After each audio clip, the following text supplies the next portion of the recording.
तुला दादा आज गुड्डू भाऊ तिवारी यांचा वाढदिवस आहे, या शुभविषयी काय सांगणार आपण? अतिशय गुड्डू भाऊ तिवारी सारखे कार्यकर्ते ज्या पक्षाला लाभतात त्या पक्षामध्ये एक स्टॅबिलिटी असते, एक समर्पित कार्यकर्ते आहे.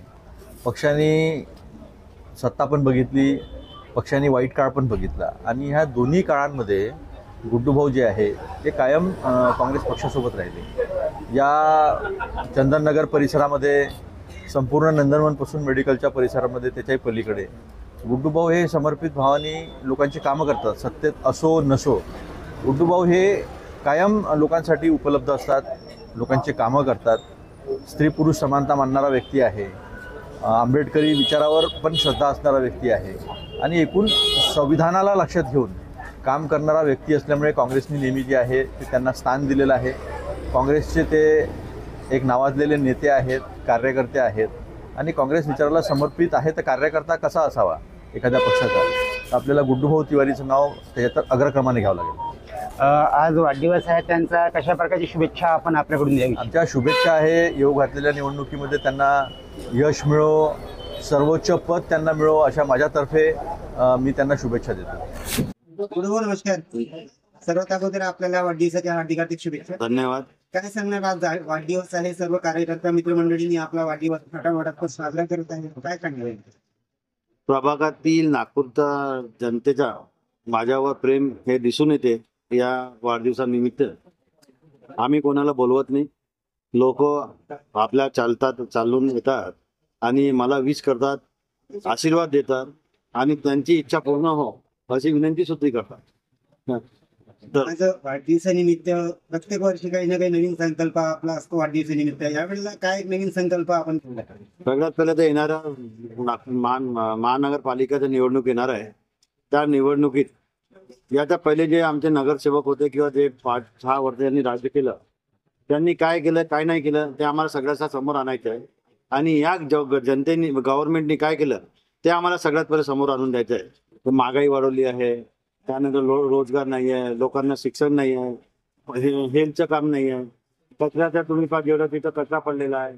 आता हे निवडणूक या वाढदिवसानिमित्त ते आम्ही सगळ्यांना समोर आणतो आणि आम्ही जे करणार आहोत ते सगळ्यांना सांगू की आम्ही काय काय करणार आहोत आणि मागे काय केलं हे सगळ्यांना माहीत आहे.